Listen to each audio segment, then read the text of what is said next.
Clear? क्या देखेंगे अभी हम लोग? डाइजेशन, यानी डाइजेशन का मतलब होता है पाचन। डाइजेशन का मतलब क्या होता है? पाचन। डाइजेशन का मतलब होता है पाचन, और पाचन किसे कहा जाता है? जल एवं एंजाइम के माध्यम से। जल एवं एंजाइम के माध्यम से भोजन के बड़े टुकड़ों का छोटे टुकड़ों में टूटना पाचन कहलाता है। बात समझ में आया? कि जल एवं एंजाइम के माध्यम से। किसके माध्यम से? जल एवं एंजाइम के माध्यम से भोजन के बड़े टुकड़ों का छोटे टुकड़ों में टूटना ही पाचन कहलाता है। किसके माध्यम से? जल एवं एंजाइम के माध्यम से भोजन के बड़े टुकड़ों का छोटे टुकड़ों में टूटना ही डाइजेशन कहलाता है। इसका प्रारंभ होता है मुख गुहा से। कहां से होगा? मुख गुहा से। और इसके 5 चरण होते हैं। सबसे पहला आप लोग देखेंगे अंतःग्रहण। क्या देखेंगे? यानी इसको कहा जाता है इंजेशन, यानी किसी भी चीज को अंदर लेना, भोज्य पदार्थ को। उसके बाद डाइजेशन। डाइजेशन का मतलब होता है पाचन। डाइजेशन का मतलब क्या होता है? पाचन। उसके बाद एब्जॉर्प्शन मतलब अवशोषण, मतलब किसी भी चीज को अंदर अवशोषित करना। स्वांगीकरण एसिमिलेशन मतलब टूटना, और मल त्याग यानी डिफेक्शन। ये 5 चरण है जिससे हम क्या करते हैं? भोजन का डाइजेशन ग्रहण करते हैं। इन्हीं 5 चरणों में हमारे भोजन का डाइजेशन पूरा होता है। बात समझ में आई? इन 5 चरणों में हमारे भोजन का डाइजेशन क्या होगा? इन 5 चरणों में हमारे भोजन का डाइजेशन पूरा होता है, और इसका प्रारंभ होगा मुख गुहा से। कहां से? मुख गुहा से। इसका जो प्रारंभ होता है, इसका प्रारंभ होता है मुख गुहा से। क्लियर? बात समझ में आई? कहां से प्रारंभ होगा? मुख गुहा से। बोले सभी लोग? मुख गुहा से। बहुत तेज। मुख गुहा से। बस इतना ही? Yes sir. नहीं। जल एवं एंजाइम के माध्यम से। किसके माध्यम से?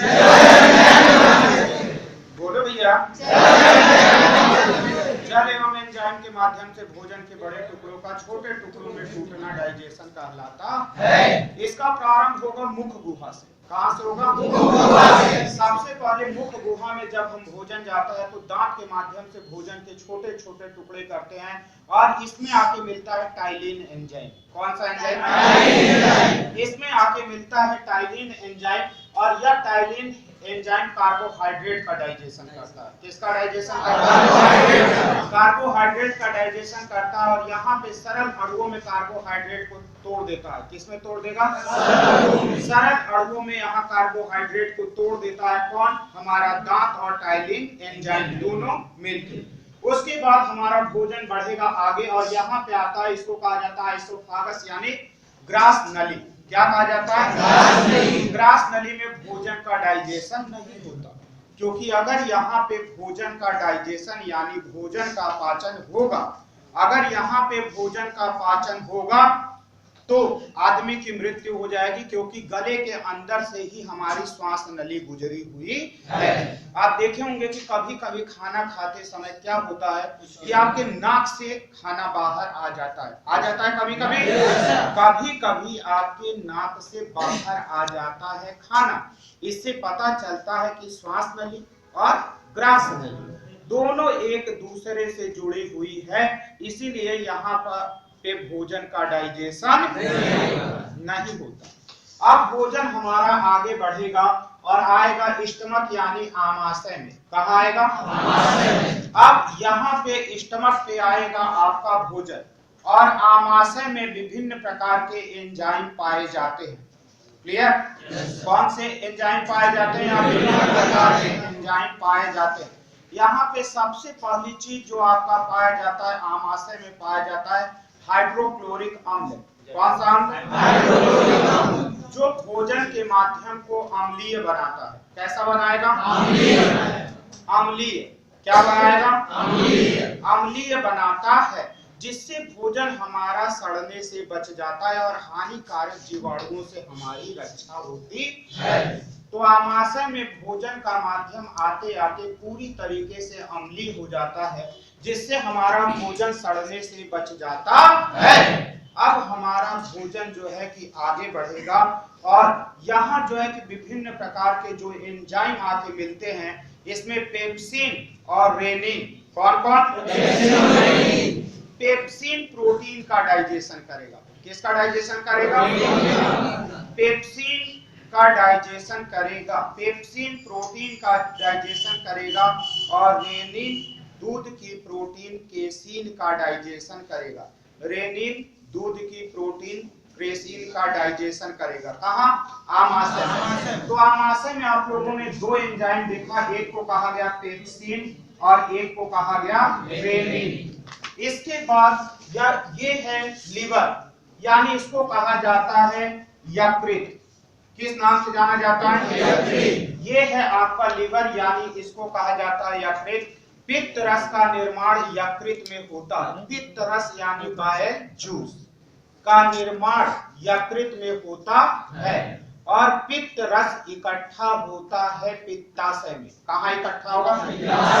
पित्त रस जो होता है इकट्ठा, पित्त रस इकट्ठा होगा पित्ताशय में। और इसके बाद जो है कि हमारा भोजन आमाशय से गुजर के धीरे धीरे आगे बढ़ता है और इसे कहा जाता है पक्वाशय। किस नाम से जाना जाता है? पक्वाशय में जब भोजन आता है तो इसका माध्यम क्षारीय हो जाता है। कैसा हो जाता है? क्षारीय। यहाँ पे ट्रिप्सिन, एमाइलेज और lipase. Trypsin, amylase, lipase. Trypsin protein का पाचन करेगा, एमाइलेज मंड का पाचन करेगा और लाइपेज वसा का डाइजेशन करेगा। अब यहाँ पे तीन एंजाइम पाए गए, ट्रिप्सिन, एमाइलेज और लाइपेज। यहाँ पे किसका डाइजेशन हुआ? मंड का। मंड का किसने किया? एमाइलेज ने। किसने किया? एमाइलेज। और लाइपेज ने किसका डाइजेशन किया? वसा। यहीं पे एक कोड है, लाई खाने से वसा नहीं बढ़ती। अगर भूल जाएंगे तो आपको याद करने में आसानी रहेगा कि लाइपेज किसका डाइजेशन करेगा? वसा। लाई खाने से वसा नहीं बढ़ती। यानी ये कोड के जरिए यहाँ, क्योंकि जब एग्जाम में आएगा तो आप 100% कंफ्यूज कि लाइपेज या एमाइलेज, तो लाई खाने से वसा नहीं बढ़ती। लाइपेज किसका डाइजेशन करेगा? वसा का। लाइपेज किसका डाइजेशन करेगा? वसा का डाइजेशन करेगा लाइपेज। अब इसके बाद आपका भोजन धीरे धीरे आएगा छोटी आंत की तरफ, लेकिन यहीं पे आपका पाया जाता है पैंक्रियाज। और इस पैंक्रियाज में तीन तरह के सेल पाए जाते हैं, अल्फा सेल, बीटा सेल और गामा सेल। इसमें से बीटा सेल सबसे इंपॉर्टेंट होता है क्योंकि इससे निकलता है इंसुलिन। क्या निकलता है? इंसुलिन। यहाँ बीटा सेल से निकलता है इंसुलिन और यह इंसुलिन हमारे शरीर में शुगर की मात्रा को कंट्रोल करता है। लैंगरहैंस की दीपिकाएं कहा जाता है और लैंगरहैंस की दीपिकाओं में पाया जाता है बीटा सेल। और ये बीटा सेल किसका काम करता है?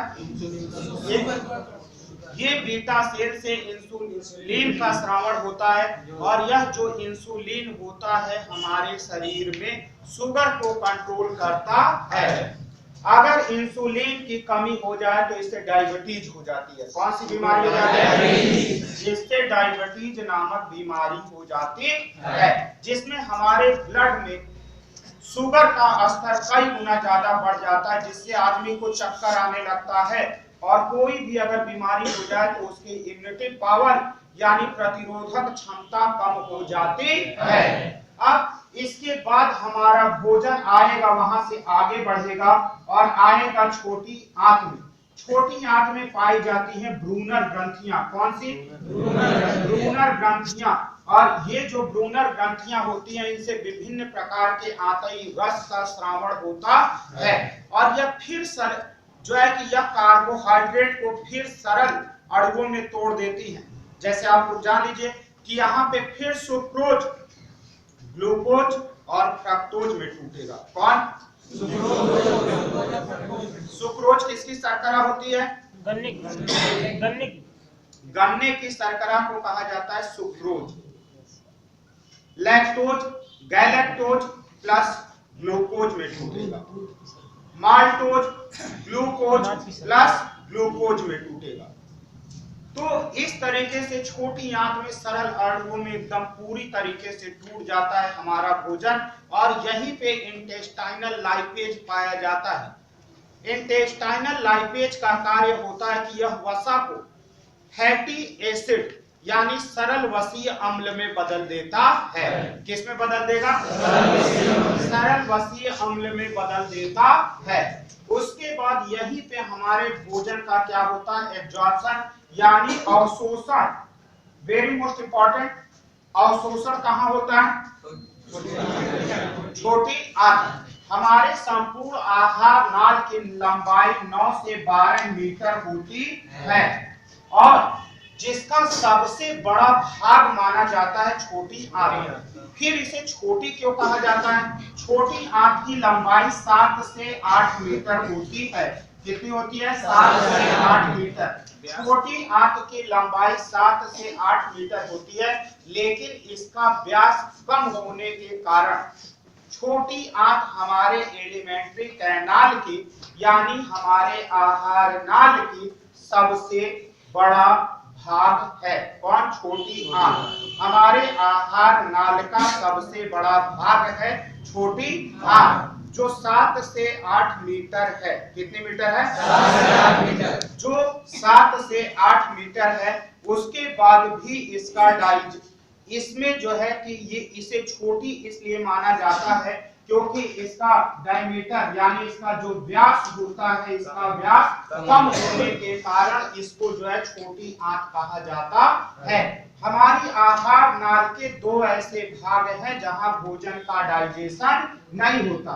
एक है आपका ग्रास नली और दूसरा है आपका बड़ी आंत। एक है ग्रास नली और दूसरा है बड़ी आंत। ग्रास नली, बड़ी आंत। ग्रास नली, बड़ी आंत। जहां भोजन का डाइजेशन नहीं होता है, जहां भोजन का डाइजेशन नहीं होता। ग्रास नली और बड़ी आंत में भोजन का डाइजेशन नहीं होता। छोटी आंत में भोजन का अवशोषण होने के बाद छोटे छोटे अणुओं को जो है कि खींच लेती हैं ब्रूनर ग्रंथियां, यानी कार्बन, हाइड्रोजन, नाइट्रोजन सब आपस में इसी तरीके से टूट के हमारे ब्लड में जाके मिल जाते हैं और बचा हुआ हमारा भोजन जो है कि आगे बढ़ता है। और उसके बाद हमारा भोजन आता है बड़ी आंत में। कहाँ आएगा? बड़ी आंत में। उसके बाद हमारा भोजन जो आता है, उसके बाद हमारा भोजन आता है बड़ी आंत में। और ये जो ऊपर का किनारा देख रहे हैं, ये बीच में इस तरीके का जो गोला है, ये है छोटी आंत। कौन सी छोटी आंत?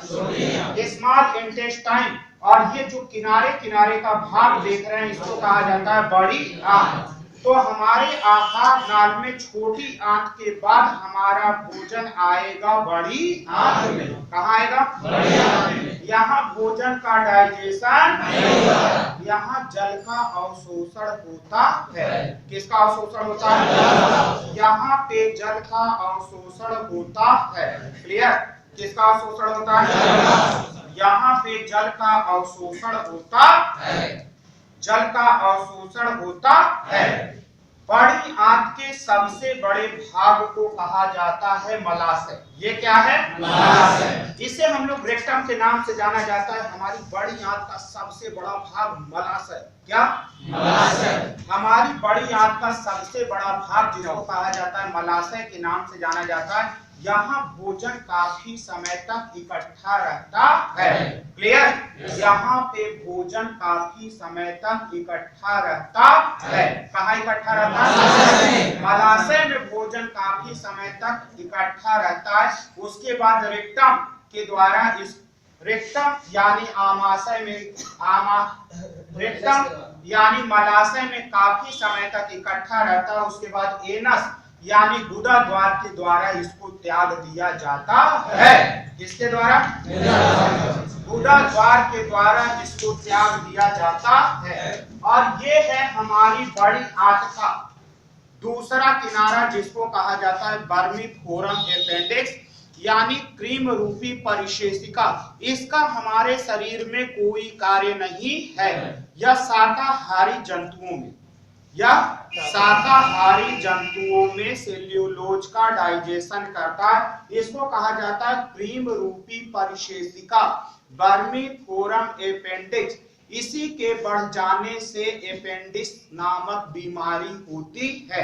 अगर इसके अंदर कभी भी भोजन चला जाए, अगर इसके अंदर कभी भी भोजन चला जाए, सड़न पैदा होने के कारण ये नुकीले रूप से बढ़ जाती है और आदमी के पेट में बहुत ही जबरदस्त तरीके से दर्द होता है, जिसे कहा जाता है अपेंडिक्स। क्या कहा जाता है? अपेंडिक्स। जिसे कहा जाता है अपेंडिक्स के नाम से जाना जाता है। किस नाम से जाना जाएगा? जिसे हम अपेंडिक्स के नाम से जानते हैं। क्लियर? किस नाम से जाना जाएगा? जिसे अपेंडिक्स के नाम से जाना जाएगा। इसके बाद हमारा भोजन गुदा द्वार के द्वारा बाहर त्याग दिया जाता है। किसके द्वारा त्याग दिया जाता है? गुदा द्वार के द्वारा त्याग दिया जाता है। क्लियर? Yes sir. चलिए बस।